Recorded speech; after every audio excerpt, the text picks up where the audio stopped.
Let's now turn to Richard Tagle, who is the Chief Executive Officer with Higher Achievement. Richard? Thanks, Michael. It's an honor to be here and be part of this panel who's really working hard to make sure that our young people have bright futures. And I'm glad that I'm following up Betsy, because Betsy really laid out the outline of what higher achievement is designed and striving to be. And this is really to be a highly effective, highly efficient academic enrichment program for middle school students. We believe that securing young people's success in high school and beyond really start by preparing them to be ready to face the rigors of good college preparatory high schools. And we also believe that the middle school period is really a critical transition period for a lot of young people. That's where they develop their self-identities, their skills, their capacities. They're trying to define themselves and to a great degree disengage themselves from what they've been used to. They try to be independent of their families, of the peers that they've created in elementary school, and middle school is where they're trying to create who they are, which basically leaves a stamp and a mark on what they're going to be later on in life. So higher achievement really focuses on that period. We offer an intense, a rigorous, a year-round program for students who are willing to work hard. I was asked to talk about three things. Why do we target the young people we target? How do we instill this sense of youth engagement, especially if our students transition to high school? And how we design a program that is culturally appropriate for the context and real life settings that our young people are facing in their communities. So I want to talk about why we target the young people we target or serve in the program.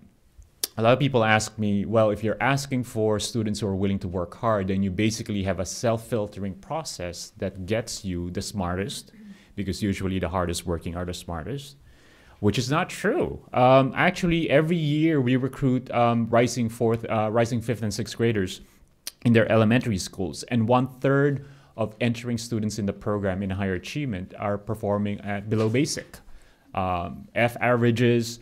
But basically, when we talk to teachers in these classroom presentations, they say, I believe these children are smart. I believe these children are willing to work hard. They just don't have the push, or nobody is encouraging them to work that hard. And when a teacher is faced with a classroom of 25 or more kids, usually they don't have that much time to spend on each and every individual student. So they rely on higher achievement to really identify those kids that have those potential but just needs the push. So 1/3 of our students who start in a program are below basic, less than 1/4 are actually earning A's and B's, and then about 50 to 55% are in the C minus range.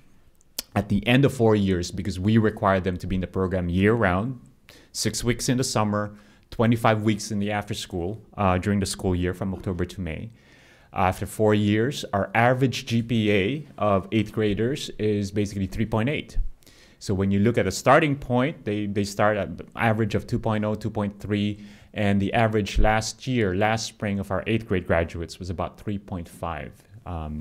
Reaching 3.5, 3.8. So we look at academic outcomes. So number one thing, test scores, grades, school attendance, tardiness levels. But we look at those outcomes being generated out of a very comprehensive approach in higher achievement. We provide mentoring support during the after school, during the school year, one-on-one mentoring with positive role models. So we really shower them with a lot of opportunities to be exposed to a rigorous and advanced curriculum, work with positive role models, be with peers who view academic success as fundamental ingredient to life success, and the opportunity to attend high schools that get them on track to college.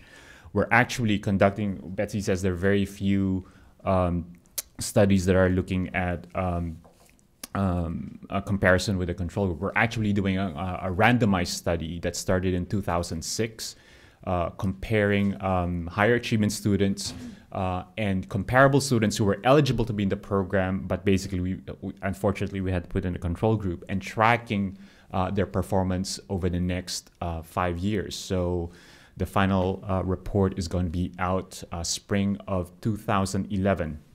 And the main gist of that randomized study is to look at the impact of higher achievement on academic performance based on standardized test scores.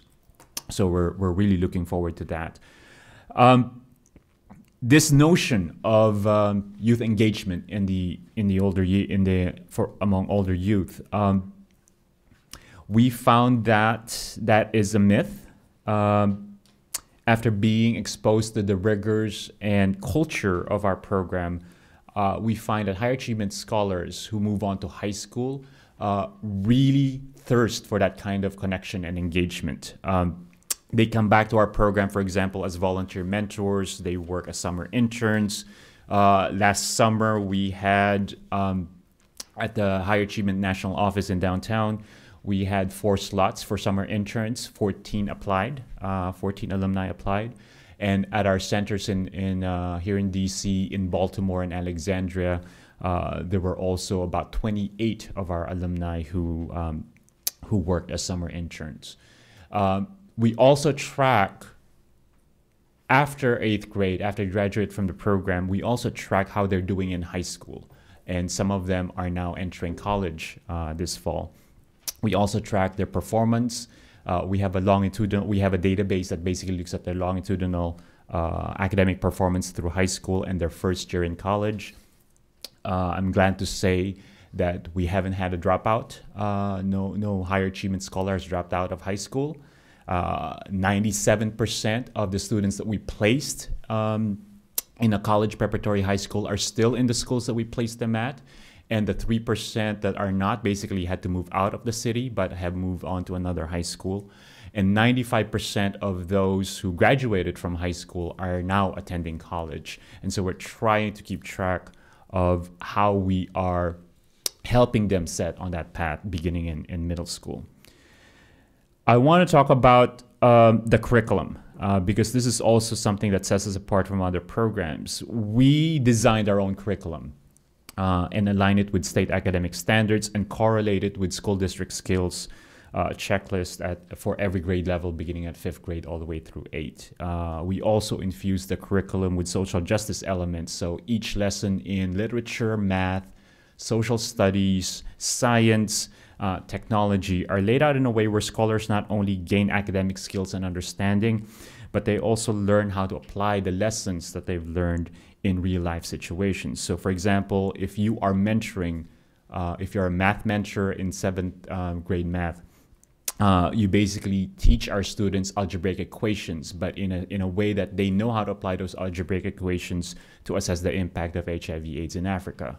Or financial literacy, as Betsy mentioned, we also have a seminar series on financial literacy. And if you want to go to UCLA or Harvard for college and the tuition is this, you need to be saving up this much money beginning 5th grade, right? All the way to your first year, first term in Harvard. And if you cannot save that much, how much do you need to apply for financial aid or student loan? And then after you graduate from Harvard, how much of your pay should go back to paying your student loans? So they now begin to realize, what investment means and what savings mean as early as 5th grade.